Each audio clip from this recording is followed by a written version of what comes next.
একেবারে প্রধানমন্ত্রী থেকে শুরু করে ইউনিয়ন পরিষদের চেয়ারম্যান পর্যন্ত পালাই গেল। এখনো তুমি আশা করো তোমার বুবু আসবে, আসবে, কিন্তু বুবু আইবা, তুমি আইবা গো, তুমি আইসা বুবু সিয়ার পাইবা না। ঠিক না বেঠে? বুবু আসবে, বুবু আসবে রে, আইসা বুবু আবার সে আর পাইবে না। আমি বললাম যে আমার দেশে আমার খুব কষ্ট লাগলো যে এমনি তো নরেন্দ্র মোদী নাকি আমাকে ডক্টর ইউনূসের সাথে মিটিং করবে না, ও তো বিশাল দাম, তো এই জন্যই মিটিং করবে না। ডক্টর ইউনূসও বললো অসুবিধে নেই, তোরা করলু কি না করলু কি। পরে কি থাইল্যান্ডে ঠিকই নরেন্দ্র মোদী সহ ওনার সাঙ্গপাঙ্গরা যে বসে আছে, ডক্টর ইউনূস মানে আমাদের অফিসার যখন ঢুকলো বলছে ওম শান্তি নম নম। ঠিক না বেঠে? ছাত্ররা ক্লাসে অপেক্ষায় থাকে না স্যার ক্লাসে অপেক্ষায় থাকে? কার অপেক্ষায় থাকে? স্যার যখন ঢোকে ছাত্ররা উঠে দাঁড়ায় না, বসে থাকে। আমরা ভিডিওর মাধ্যমে কি সেটা দেখেছি? পাকামো ডক্টর ইউনূস তো চেনো না, পাগল। ওর আবুল হায়াত আল্লাহ বাড়াই দিক বলে না, আমি ওর আবুল হায়াত আরো দরকার। ঠিক না বেঠে? শুধু তাই না, ওম শান্তি নমো নমো করেই ক্ষান্ত হয়নি। আমার ডক্টর ইউনূস একটা কাজ করলো, আমার খুব খারাপ লেগেছে। যে আমার মনে হয় কি বলেছে, ইংরেজিতে বলেছ তো আমি অত ভালো বুঝবো না, তবে বাংলা হলে এরম হতে পারে যে শেখ হাসিনা সরকার আমাদের বারবার দরকার, কারণ সে পদ্মা সেতু করেছে, মেট্রো রেল করেছে, তারপরে আপনার এই যে রোহিঙ্গাদের এই নিতে আমাদের এখানে খাতি দেয়, তারপরে যে টানেল করেছে, এক্সপ্রেস ওয়ে করেছে, এক্সিভেটেড ওয়ে, এইসব অনেক কিছু করেছে, বিমান, এয়ারপোর্ট সব করেছে। তা আমাদের উন্নয়নের জন্য শেখ হাসিনার আবার একটু দরকার। ঠিক না বে ঠিক? আবার একটু দরকার, কারণ জয়শঙ্কর বলেছে আমাদের দেশের সবচেয়ে কল্যাণ চায় নাকি ভারত। শুনেছেন কিনা আপনারা? জয়শঙ্কর বলেছে আমাদের দেশের কল্যাণকামী নাকি সবচেয়ে অন্য দেশের তুলনায় বেশি হইল ভারত। এই জন্যই আমার কথা হলো, যদি এত কল্যাণকামী হোস তাহলে আমাদের দেশে যেই নেত্রী এত উন্নয়ন করলো, ওর আব্বা দেশ দিয়ে গেল, সেই নেতৃত্বরা নিয়ে গেলি কোন আন্দাজে? আমাকে দরকার আছে না নাই? ডক্টর ইউনূস বলল তুই আমাকে কারেন্ট দিবি না, আদানির কারেন্ট বন্ধ করতে, তুই আমাকে পানি দিস নে, অসুবিধে নেই। মানে অসুবিধা নেই বলিনি, বলিস এগুলো তো দিতে হবে, তাও যদি না দিস গরু দিবি না, অসুবিধা নেই। পেঁয়াজ তোর ওই আলু ও না দিলেও কোনো অসুবিধা নেই, কিন্তু আমাকে নেতৃত্ব দে। ঠিক না বে ঠিক? কিন্তু দাদার কথা হইলো না, পাইছি যখন ছাড়বো না। মানে ওই যে অনেক সাধনার পরে আমি পেলাম তোমার মন, কথা কই না? সাধনার পরে, অনেক সাধনার পরে, হ্যাঁ সময় তো আর 5 মিনিট আছে, 11টার মধ্যে না অনেকের পরীক্ষা আছে, যুবকরা আসছে, তো আর কথা না বাড়ানো ঠিক হবে। 5 মিনিটে মোনাজাত করে দিই। হ্যাঁ না এই কয় খেলা হবে বাবা রে। আমার আবার এই একটা জিনিস যে আমার এই ছোট মাহফিল হইলে আমার আবার ওয়াজ ভালো হয়। মানে কেন জানেন? কেন জানেন? মানে এনে তো জানাওয়ালা লোক কম, এই জন্য ওদের মধ্যে মনে হয় যে আমি সেরা, কিন্তু লোক যখন বেশি হয়ে যায় তখন আমার ভয় করে যে এর মধ্যে না জানি কোন মালটা আছে। সমস্যা সমস্যা, আল্লাহ আমার হেদায়েত করুক, বলে না আমিন। আমি আর এখন মানসির হেদায়েত চাই না, আমার চাই। যাই হোক, কথা কত বলবো, কত গান তো মনে চাই বলতে। মা বোনেরাও আছে পর্দার অন্তরালে, হ্যাঁ ওনারাও তো শুনতে চায়। আর সামনে পুরুষ থাকার কারণে মা বোনীদের ওয়াজ তেমন করাই হয় না। আবার মা বোনীদের ওয়াজ করবো কি? আজকে পয়লা বৈশাখে আমার কোনো পুরুষই দেখলাম না যে সেরকম সাজুগুজু করিয়ে লিপস্টিক দিয়ে টিপ করে ঘুরে বেড়াচ্ছে। কিন্তু মা বোনীদের জন্য মোট মনে হইলো যে বৈশাখ মাস না আসলেই ভালো হইতো। ঠিক না বে ঠিক? সাজুগুজু আছে না নাই? আরে বাবা আছে, মানে কি লিপস্টিক মাইরি আবার এমনি তার কাটার বেড়া, কালো করি আবার এমনি তার কাটার বেড়া দেখে যে এইটা হইলো সীমানা বর্ডার, এনতে বেনাপোলে শুরু। আরে বাবা, মেকআপ করেছে তো করেছে, এমন করা করেছে যে চামড়া ফরিয়াদ করে, আল্লাহ আমার অপরাধটা কি?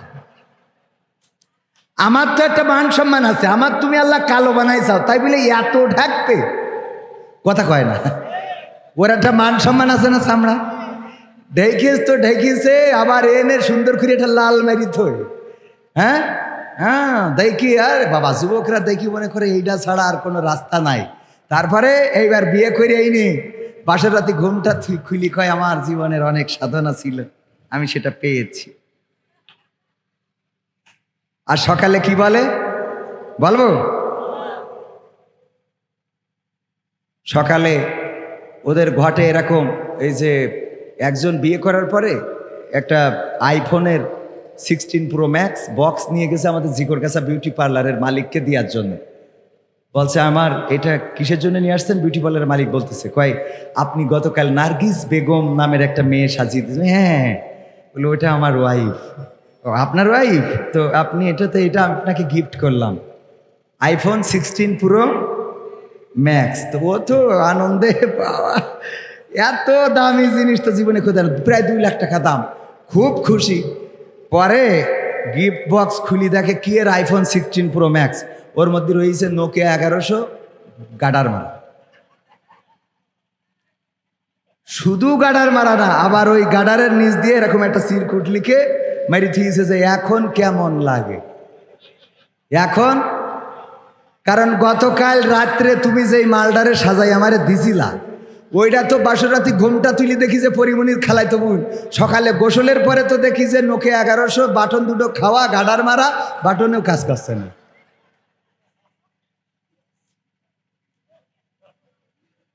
ঠিক না বে ঠিক আছে না নাই? এরপরে একটা গান গাই, ওটা মনে পড়ছে না কি যেন, আমার ক্যামেরাম্যানটা বলতে পারবে যে আমি মরি না কেন, আমি পারি না আর পারি না, আমি কেন মরি না, আজরাইল কি চিনে না আমারে গো, আমি পারি না আর পারি না, হয়তো 2 দিন পরে মরবো, আগে মরলে কি ক্ষতি, ওরে এই দুনিয়ার রং তামাশা বুঝলাম না রে একরতি, ও আমার ঘরের রমণী সে যে কাল নাগিনী, জিকরগাছার বিউটি পার্লার আমার বাজাইলো 12টায়, আমি পারি না আর পারি না। এই গানটা পুরুষরা গেয়েছে বলে বলে আমি পারি না আর পারি না, আমি কেন মরি না, আজরাইল কি চিনে নাই আমারে গো। আর এই গান যদি আমার মা বোনেরা বানাইতো তাইলে ওরা বলতো আমি পারি না আর পারি না, আমার স্বামী কেন মরে না, আজরাইল কি চিনে নাই আমার স্বামী রে গো, আমি পারি না আর পারি না। ঠিক না বেঠে? আল্লাহর নবী মেরাজ থেকে আসলেন, এসে বললেন ওগো নারীরা শোনো, তোমরা বেশি বেশি সাদাকা করো, দান করো, কারণ আমি দেখেছি অধিকাংশ নারীরা জাহান্নামী। বিশ্ব নবীর সাহাবীরা বললেন ওগো নবী কোন অপরাধের কারণে নারীরা এত বেশি জাহান্নামী? আল্লাহর নবী বললেন বড় কারণ 2টা। সবাই বলেন কয়টা? মা বোনেরা কান খুলে শোনেন, বড় কারণ কয়টা? 2টা। এটা পুরুষদেরও জানার দরকার, অবিবাহিত যারা তাদেরও জানার দরকার। এইগুলো জানার পরে যারা বিয়ে করবা তারে পুশ করবা, তবে আবার ডার্লিং রে বইল না যে শোনো 2টা বড় কারণ আছে, এখন শিখাইও না, হ্যাঁ বিয়ের পরে। তুমি যার লাগে এমবি ভরো তার তো বাটন ফোন, ওরে কেমন করে বুঝবে রে সে, কেমন করে বুঝবে গো সে ডিজিটাল তোর মন, তুমি যার লাগিয়া, তুমি যার লাগিয়া এমবি ভরো তার তো বাটন ফোন, মেসেজ দিলে সিন করে না, দেয় না তো রিপ্লাই, ভিডিও কলে বলবা কথা, ক্যামেরা তার নাই রে, ক্যামেরা তার নাই, ওরে ডিজিটাল এই যুগ জামানাই, ডিজিটাল এই যুগ জামানাই, অ্যানালগ তার মন, তুমি যার লাগিয়া, তুমি যার লাগিয়া এমবি ভরো তার তো বাটন ফোন, প্রেম প্রীতি ভালোবাসা বিয়ের আগে নয়। ঠিক না বেঠে? প্রেম প্রীতি ভালোবাসা বিয়ের আগে নয়, মনের মধ্যে রাখো যুবক আল্লাহ তাআলার ভয় রে, পরকালের ভয়, ওরে তবেই তুমি মুক্তি পাবা, তবেই তুমি মুক্তি পাবা দোজখের আগুন, তুমি যার লাগিয়া, তুমি যার লাগিয়া এমবি ভরো তার তো বাটন ফোন, যেই শেখ হাসিনা বলল 41 সালের আগে ক্ষমতা ছাড়বে না, যেই শেখ হাসিনা বলল যে আমরা 41 সাল তো ছাড়বই না, বরং ওই চেয়ারে বসে বলেছিল পদ্মা সেতু থেকে ডক্টর ইউনূসকে টুস করে ফেলে দেবে। আল্লাহ রাব্বুল আলামিন বলল তুমি যারে ফেলে দিতে চাইলে আমি তারে কুড়াই এনে তোমার ওই চেয়ারের মালিক বানাইয়ে দিলাম। আল্লাহ পারে না। এরপরেও যাদের হেদায়েত হবে না ওদের হেদায়েত আর নসিবে নাই। কথা কয় না, এইটুক চিন্তা করলেই তো হয়ে যায় যে আহা, যেই চেয়ারে বসে বলেছিল পদ্মা সেতু থেকে টুস করে ফেলে দেবে পদ্মার মধ্যে, সেই চেয়ারে যারে ফেলবে সে আবার ওই চেয়ারের মালিক, এখন সে আবার ওরে ফেরত চাচ্ছে। কই লাগবে আমাদের, ঠিক না বেঠে? সংসদের প্রধানমন্ত্রী থেকে শুরু করে সব চলে গেল, আর চায়ের দোকানে বসে বলেন নেত্রী ফিরবে। আবার অনেকেই যায় রাজপথে ঝড়ো মিছিল করে। আমি বলি 16টা বছর ক্ষমতায় ছিলে, 16টা মাস ধৈর্য ধরতে পারছাও না, কাটি কিন্তু একটাও থাকবে। কথা কয় না, থাকবে। 16টা বছর ঘুমাতে দাও নাই, নির্যাতন করেছ, নিষ্পেষণ করেছ, জুলুম করেছ। আমার ইসলামী আন্দোলনের নেতা কর্মীদের হাতে হাত করা, পায়ে ডান্ডা বেড়ি, জানাজায় গিয়েছে, পায়ের ডান্ডা বেড়ি খোলা হয় নাই, মায়ের জানাজা, বাবার জানাজা, হাতে হাত করা। হারে পায়ে ডান্ডা বেড়ি, বৃদ্ধ মানুষ হাসপাতালে গিয়েছে, হাসপাতালের খাটের সাথে হাতের হাত করা, আর একটা হাত করা ওই খাটের লোহার সাথে আপনাদের চোখের সামনে পড়েছে না পড়ে নাই? এখন আবার অনেকের হাতে হাত করা দেখলে যারা মায়া দেখায়, ওরা কারা জাতি জানতে চাই, ঠিক না বেঠে? ওরা কারা? আল্লামা সাঈদীর জানাজা ঢাকা শহরে করতে দেয় নাই। যেই ঢাকা শহরের বাসিন্দা তিনি, যেই ঢাকা শহরে জীবনের অনেকটা সময় পার করেছেন, সেই ঢাকা শহরে জানাজা করতে দিল না। গুলি করে আমার ভাইদেরকে শহীদ করা হলো। আমি নিজেই আল্লামা সাঈদীর কবর খনন করার সুযোগ পেয়েছিলাম। আল্লামা সাঈদীর কবরে এই হাত দিয়ে লাশটা ধরে নামানোর সুযোগ পেয়েছিলাম। ও আমার ভাইয়েরা, ওই দিন যখন ফিরে আসি, বাগেরহাটে আমাদের গাড়িগুলো ভাঙচুর করা হলো। সাতক্ষীরায় আমাদের বাগেরহাটে আমাদের গাড়িগুলো ভাঙচুর করা হলো, আমাদের ভাইদেরকে রক্তাক্ত করা হলো। শুধু তাই নয়, খুলনার মিছিল এখন অনলাইনে আছে। খুলনায় আমার আল্লাহর ওলিরা মিছিল দিল। খুলনার ইহুদি দিলওয়ার হুসাইন সাঈদী, বলেন নাউজুবিল্লাহ। কত বড় জাহেল! যেই মানুষটার হাতে অসংখ্য পথহারা মানুষেরা পথের দিশা পেয়েছে, যেই মানুষের ওয়াজ শুনে, যেই মানুষের আলোচনা শুনে অসংখ্য বেধর্মী ইসলাম কবুল করেছেন, যেই মানুষের ওয়াজ শুনে দাড়ি কাটা মানুষেরা দাড়ি রেখেছেন, বেনামাজিরা নামাজ ধরেছেন, যেই মানুষটার কথা শুনে ইসলামী আন্দোলনের নেতা কর্মী যারা ছিল না ইসলামী আন্দোলনের পথে এসেছে, সেই মানুষটাকে বলল খুলনার ইহুদি দিলওয়ার হুসাইন সাঈদী, এই বলে তারা কবর দিতে দিল না। আল্লামা সাঈদীর কবর হয়েছে বাংলার জমিনে, এমনকি তার নাড়ি পোতা যেই জমিনে সেইখানে। কিন্তু আল্লাহর ওলি যারা মিছিল দিয়েছিল, তোমাদের কবরও হয়তো বাংলার জমিনে জুটবে না, ঠিক না বেঠে? বাংলার জমিনে তোমাদের কবরও হয়তো জুটবে না। এমপিরা সব কোথায় গেল? মন্ত্রীরা সব কোথায় গেল? কোথায় কাদের কাকা? তাদের ছাড়া দেশটা এখন লাগে ফাঁকা ফাঁকা। পালাবো না, পালাবে না, পালাবে না, যাই না তবু দেখা। পালাবে না, পালাবে না, যাই না তবু দেখা। তাদের ছাড়া দেশটা এখন লাগে ফাঁকা ফাঁকা, ওদের ছাড়া দেশটা এখন লাগে ফাঁকা ফাঁকা। আইন মন্ত্রী আটকে গেল আইনেরই ফাঁকে, দাড়ি ছাড়া দরবেশের ভণ্ড ভণ্ড লাগে। আইন মন্ত্রী আটকে গেল আইনেরই ফাঁকে, দাড়ি ছাড়া দরবেশের ভণ্ড ভণ্ড লাগে। শুনছি কত নেতা নেত্রী খাইতেছে ভাই ডান্ডা, বিচারপতি কালামানিকের ফাটিয়েছে আন্ডা। পলকের ঝলক গেল, পলকের ঝলক গেল থামিয়ে নেটের চাকা। তাদের ছাড়া দেশটা এখন লাগে ফাঁকা ফাঁকা, ওদের ছাড়া দেশটা এখন লাগে ফাঁকা ফাঁকা। কোথায় গেল, কই গেল সেই সংসদেতে মমতাজের গান? কোথায় গেল হযরত বালা স্বামী ওসমান? খেলা হবে, মনে আছে না নাই? গেছে না গায় নাই? অথচ নেত্রী চলে গেল, কোনো ফাটাফাটির গান হইল না। ঠিক না বেঠে? এই জন্যই বললাম বেঈমান নেমো খারাপ। আমি শিখাই দিলাম, ওগো মমতাজ আপা একটা নর্মাল গান তো গাইতে পারো। আমার সোনার ময়না পাখি কোন বা দোষে দাদার কাছে গো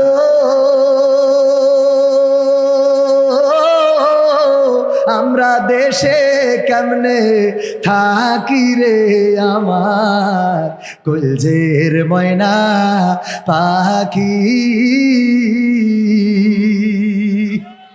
গাওয়ার দরকার ছিল না, কিন্তু গাইল না। হয়তো বা গাচ্ছে, কি গাচ্ছে? ও আমার দরদি আগে জানলে তোর ভাঙা নৌকায় চড়তাম না, ভাঙা নৌকায় চড়তাম না, আর এই বিপদে পড়তাম না। ভাঙা নৌকায় চড়তাম না, আর এই বিপদে পড়তাম না। ওরে বর্ডারেতে খাইলাম ধরা, বিসিটাও তো পাইলাম না। আগে জানলে তোর ভাঙা নৌকায় চড়তাম না। কই গেল সেই সংসদেতে মমতাজের গান? কোথায় গেল হজরত বলা স্বামী মুসমান? ইনু মেনন্দি পুমনি আছে কারাগারে, বাপ করিলেও পাপ কখনো ছাড়ে কি আর তারে। কোথায় গেল স্পিকারের দৃষ্টি আঁকা বাঁকা? ওদের ছাড়া দেশটা এখন লাগে ফাঁকা ফাঁকা, তাদের ছাড়া দেশটা এখন লাগে ফাঁকা ফাঁকা। কোথায় গেল আরাফাত আর ব্যারিস্টার সুমন? কথা বলার সময় তারা করেনি ওজন। গরু বেচছি টেকা দিমু, তোমরা খালি খাইলিবা। ঠিক না বেটে? ছাত্রলীগের গায়ে কোট পরলে তারার কোনো ভয় থাকে না। তারার কি থাকে না? মৃত্যু ভয় পালিয়ে যায়। তা মৃত্যু ভয় পালায় যায়, তা তোরা পালালি কেন? কই গেল সেই সংসদেতে মমতাজের গান? কোথায় গেল হজরত বলা স্বামী মুসমান? ইনু মেনন্দি পুমনি? কই গেল সেই আরাফাত আর ব্যারিস্টার সুমন? কথা বলার সময় তারা করেনি ওজন।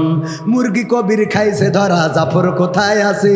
গোপনে কি সেও গেল মোদি দাদুর কাছে? কোথায় গেল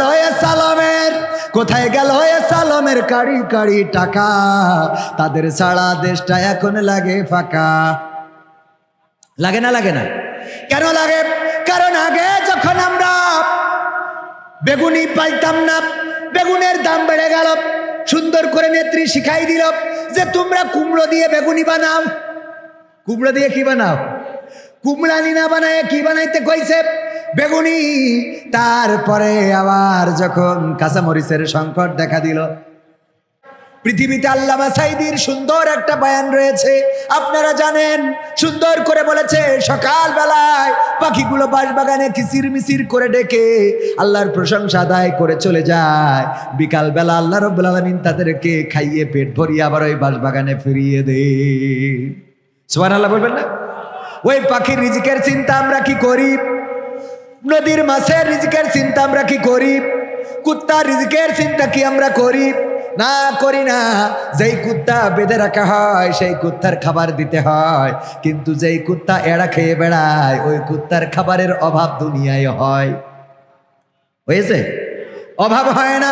ও আমার ভাইয়েরা, জঙ্গলে কত বাঘ, কত ভাল্লুক, কত উল্লুক, কত বানর, কত হরিণ, কত হনুমান, কত প্রাণী, হাজার হাজার লাখো লাখো প্রজাতির প্রাণী জগৎগুলো মিডিয়ায় দেখলে বোঝা যায় আল্লাহ কত রকম প্রাণী সৃষ্টি করেছেন। এই প্রাণীগুলোর রিজিক ডক্টর ইউনূস দেয়। কথা কয় না? দেয়। ডক্টর ইউনূস মানুষরাই তো খাওয়াইতে পারে না, মানুষের খাওয়াইতে পারে না। পয়লা বৈশাখে আমার বিএনপির নেতারা বলতেছে পয়লা বৈশাখে সবাই দাবি হইলো নির্বাচনটা যেন তাড়াতাড়ি হয়। নির্বাচনটা কি মানে আমাদের এখন ভাই আমাদের কাজ হইলো যাই হোক তাই হোক ওর মধ্যে নির্বাচন ঢুকতেই হবে। মানে অবস্থাটা হয়ে গেছে, একজন বাজারে যাচ্ছে গরু কিনতে, কুরবানি দেবে, তা গরু তা যাওয়ার সময় বলছে বউ যাচ্ছি, তা বলছে ওইরকম ক্ষতি হয় না। তা বলছে কি ক্ষতি হয়? বলছে বলো যাচ্ছি ইনশাআল্লাহ। দেখো ইনশাআল্লাহ বলার কোনো দরকার নেই, পকেটের টাকা কিনবো গরু, তো এত ইনশাআল্লাহ বলার কি আছে? তো গরুর হাটে যেয়ে গরু কিনতে যেয়ে দরদাম ঠিক করা হয়ে গেছে, গরুটা নেবে, পকেটে হাত দিয়ে টাকা দেবে, দেখে মাল নেই। তো চারিদিকে হাতায়, কোনো দিকে নেই। কি ব্যাপার, টাকা? গরুর যে বিক্রেতা ও বলতেছে, ভাই টাকা বের করেন। বাবারে ইনশাল্লাহ তো পকেটে টাকা ছিল। তা বলছে, তা কি হয়েছে? বলছে ইনশাল্লাহ মনে আছে পকেট মারি নিয়েছে। তা বলছে তাহলে তো গরু হবে না। তা বলছে তাহলে ইনশাল্লাহ বাড়ি যাইতে হবে। বাড়ি যাইয়ে স্ত্রীর কাছে যখন সামনে গেছে, গরু না কিনে নিয়ে, মুখটা তো একেবারে কাচুমাচু, ঠিক কিনা? রান্নাঘর থেকে স্ত্রী বেরোয় বলছে, গরু কই? বলছে ইনশাল্লাহ গরু ঠিক হয়ে গেছিল। তা বলছে তারপর? বলছে ইনশাল্লাহ গরু দরদাম করা হয়ে গেছে, তারপর ইনশাল্লাহ টাকা দেব। তারপর ইনশাল্লাহ পকেটে হাত দিয়ে দেখি টাকা নেই। কেন? ইনশাল্লাহ সেটা পকেট মাইনেছে। তা বলছে তাই এখন এত ইনশাল্লাহ বলছাও কেন? বলছে ইনশাল্লাহ আমি ইনশাল্লাহ বলবো। তা তোর কি? ইনশাল্লাহ আমি ইনশাল্লাহ বলবো, তা তোর কি? তো আমার ভাইজানেরা, নির্বাচনের দরকারও আছে না নাই? এই দেশটারে গড়ার জন্য নির্বাচিত সরকারের দরকার আছে। কিন্তু বর্তমান যে সরকার, ডক্টর ইউনূস, তার হাতকেও শক্তিশালী করা দরকার। ফ্যাসিস্টদের পতন ঘটানোর পরে এই দেশে ষড়যন্ত্র চলেছিল।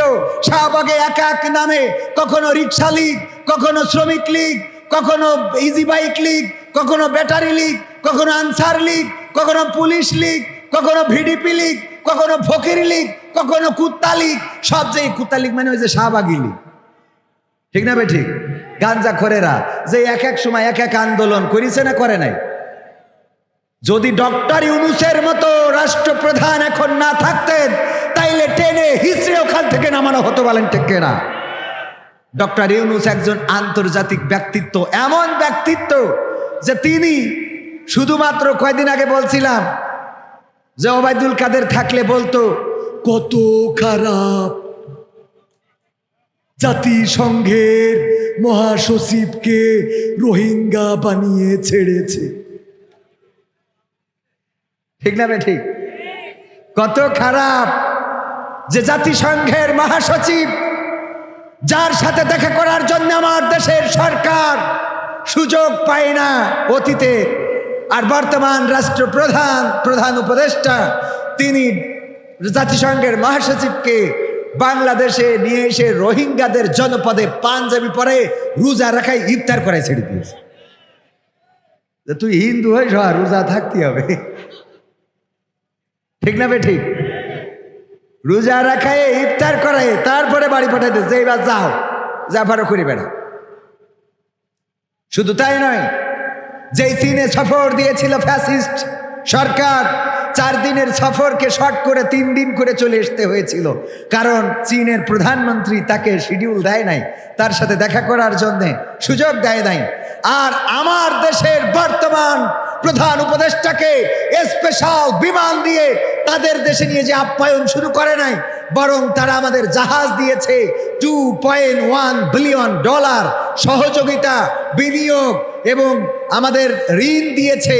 তারপরে এখানেই ক্ষান্ত না, আমাদের অন্য উপকরণ 2028 সাল পর্যন্ত শুল্কমুক্ত বাণিজ্য সুবিধা সব কিছু আমাদের করে দিয়েছেন। আমাদের আজকে দেখলাম সংসদ ভবনের পাশে চীন থেকে এসে ড্রোন প্রদর্শনী হচ্ছে। কি প্রদর্শনী?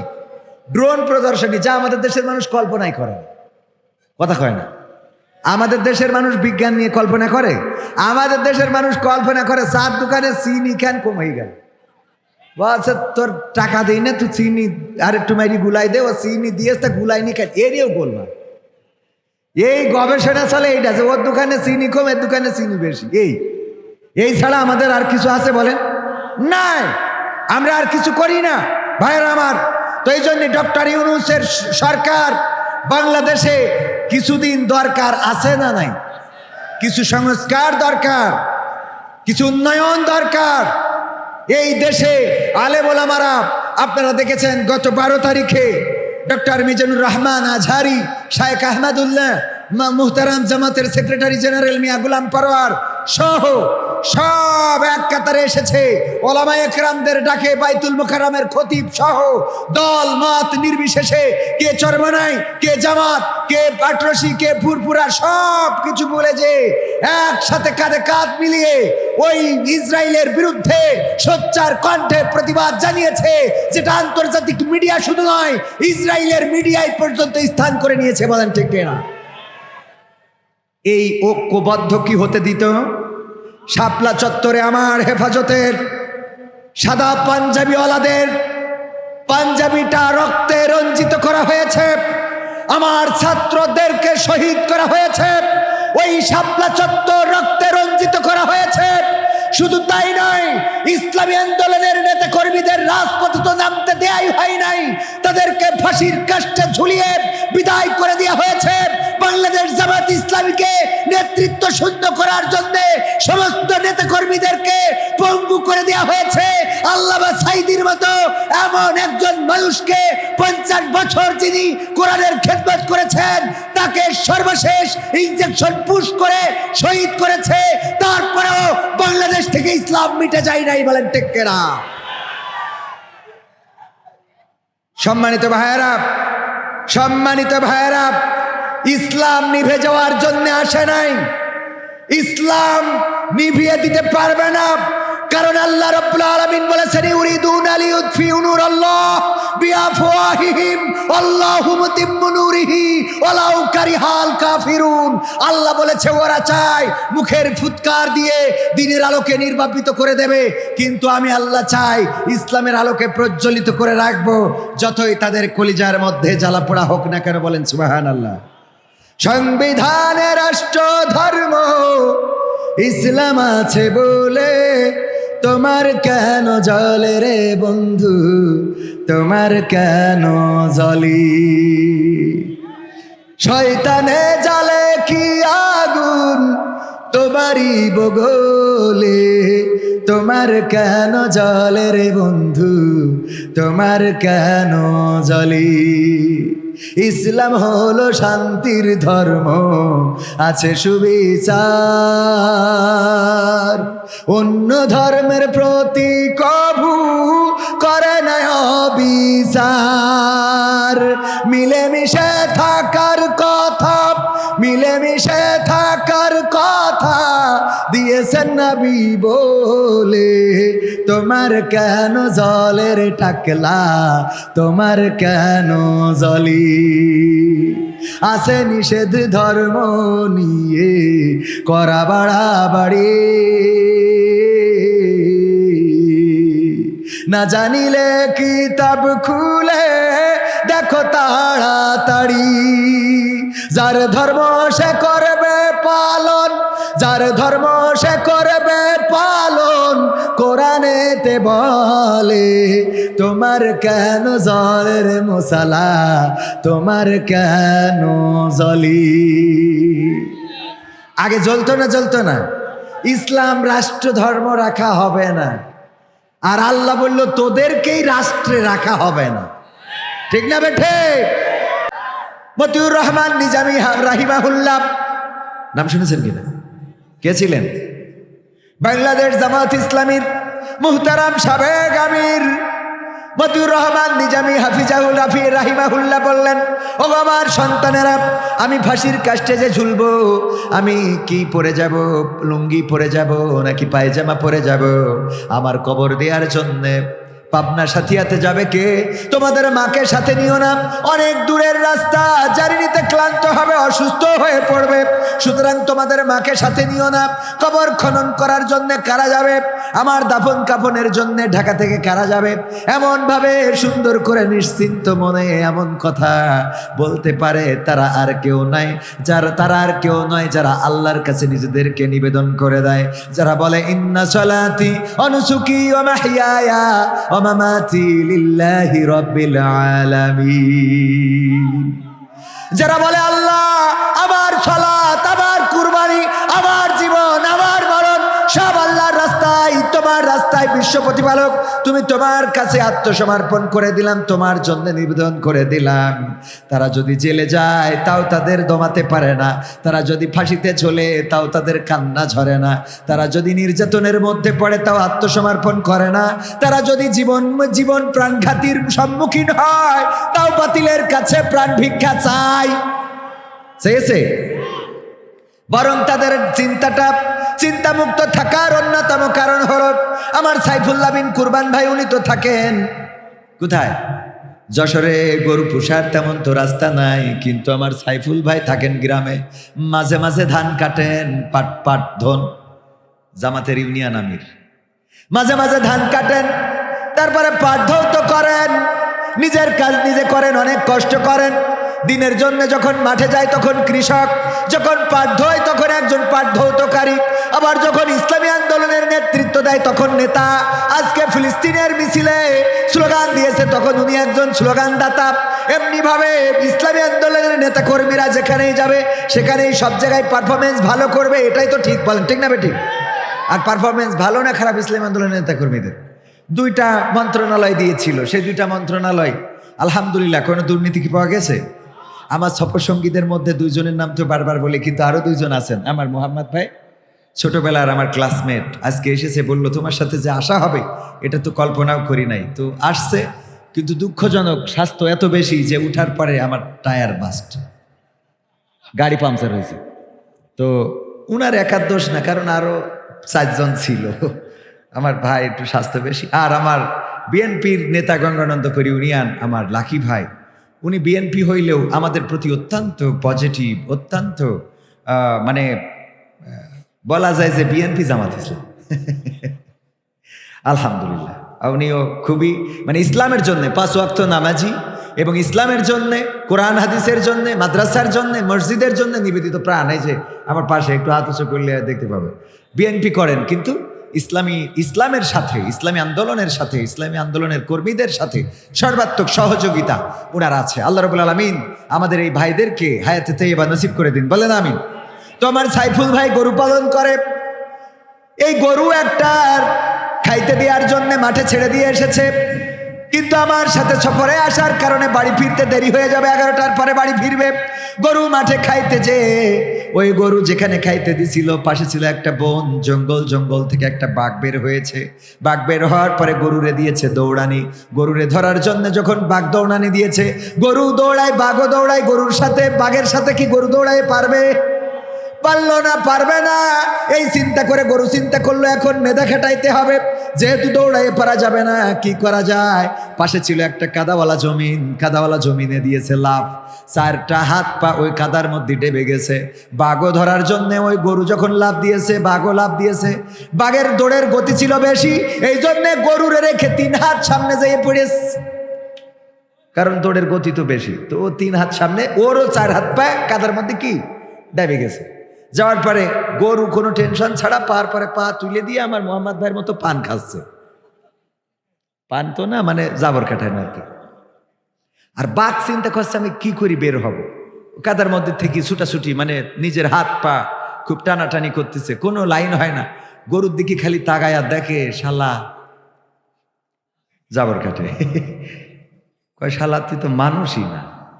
আমার আবার এই শব্দগুলো না বলাই ভালো, মানে আবার এই হয়ে যাই, এটা এই হয়ে যাওয়াটা বন্ধ করে দিতে হবে। আল্লাহ আমার হেদায়েত করুন, বলে না আমিন। মানে দিন যত যাচ্ছে, আমি বলছিলাম যে আজকেও আমার একজন ভাইকে ইবনে সিনা হাসপাতালে বলছিলাম যে আগে শার্ট প্যান্ট পরে বেরোইতে পারতাম, কিন্তু এই বছর আর শার্ট প্যান্ট পরারও কোনো রাস্তা নেই। মানে দিন যত যাচ্ছে তত শার্ট প্যান্ট পরা তো হারাম, কিন্তু মানে পরিবেশ, সামাজিকতা, বর্তমান সিচুয়েশন আমাকে আর শার্ট প্যান্ট এগুলার পরতে দিচ্ছেন। তো এই জন্য আমি যে কথাগুলো বলি, এই কথাগুলো আসলে সময় আসছে যে আর বলা হবে না। যে সময় আসছে সেই কথাগুলো আর বলা যাবে না। তো যাই হোক, এখন মানে বাঘের তো মেজাজ খারাপ হয়ে গেছে, এই জন্য এই কথাটা বলেছে আর কি। ধরে নেন যে শালা তুই তো মানুষই না। কেন? বা গরু বলছে ভাই কি হয়েছে? কি হয়েছে মানে এই কাদার মধ্যে তুই দিলি লাফ। আমি যদি তোরে ধরতাম তাইলে আমি খাতাম, এটা ঠিক, তুই মারা যাতিস, কিন্তু আমি তো বাঁচতাম। আর তুই যদি দৌড় দিয়ে পালাই যাতিস তাহলে তুইও বাঁচতিস, আমিও বাঁচতাম, দুজনে বেঁচে থাকতাম। কিন্তু আকামটা করলি কি, কাদার মধ্যে দিছিস লাভ। এমন কাদা, ওই যে ইঁদুর মারার জন্য যে আঠা দেখেন না বইয়ের মতো মেলায় রাখতে, মানে ওতে পড়লি ও ওতে আরো জড়াই। তো এই কাদার মধ্যে দিছিস লাভ, এখন না তুইও বেড়াইতে পারবি, আমিও বেড়াইতে পারবো। তো গরু বলছে তা ভাই অসুবিধে কি? তো বাঘের মেজাজ আরো খারাপ হয়ে যাওয়ার কথা না। অসুবিধে কি মানে? বলছে আচ্ছা কোনো অসুবিধাই কাজ নেই। আমার দুঃখ হইল যে এই বিপদের মধ্যে আমি যখন চিন্তায় আমার টেনশন বেড়ে যাচ্ছে, মানে চিন্তায় টেনশন বেড়ে যাচ্ছে আর কি, সেই সময় তুই জাবর কাটাচ্ছিস কই না আন্দাজ এটা কত।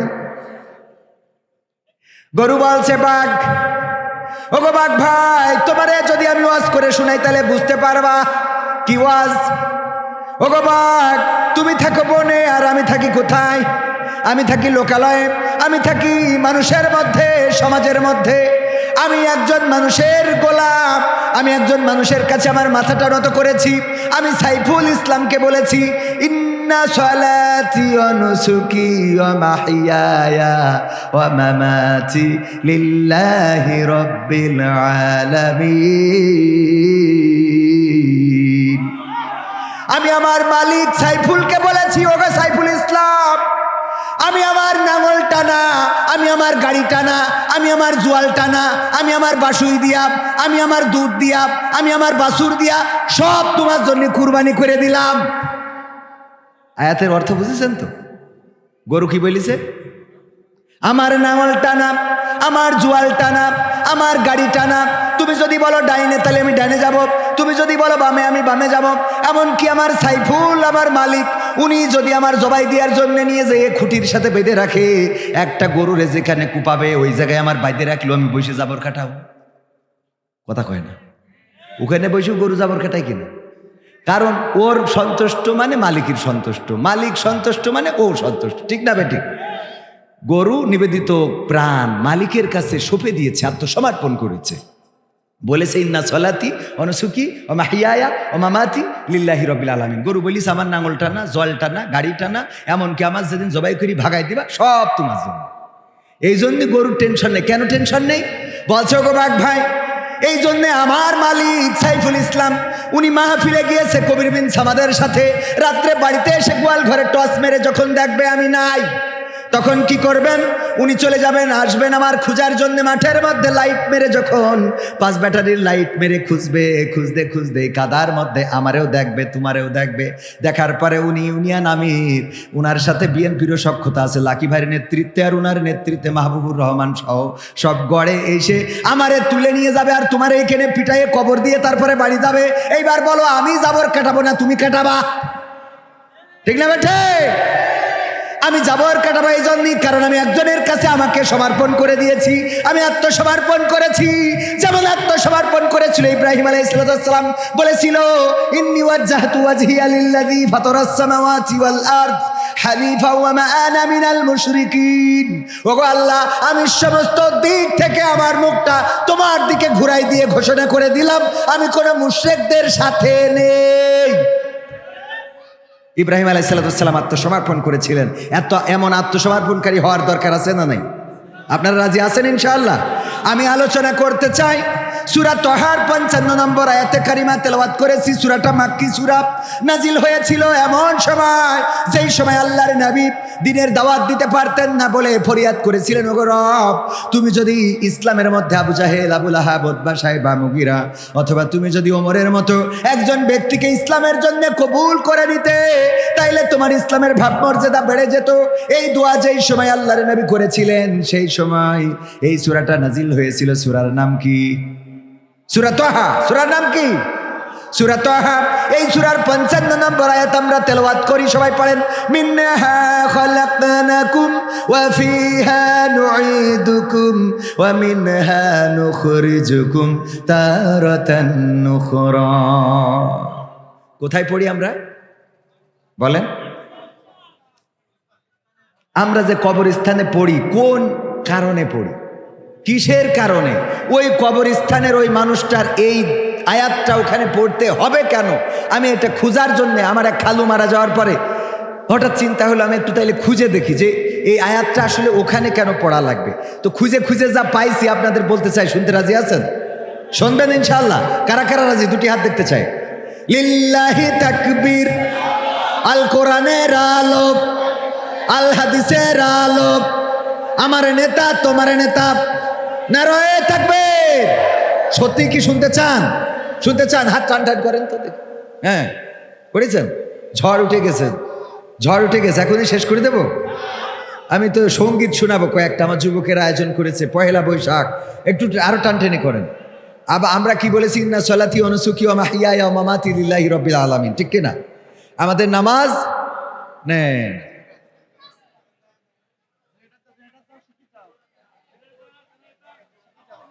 সবাই একটু জিকির করেন, লা ইলাহা ইল্লাল্লাহ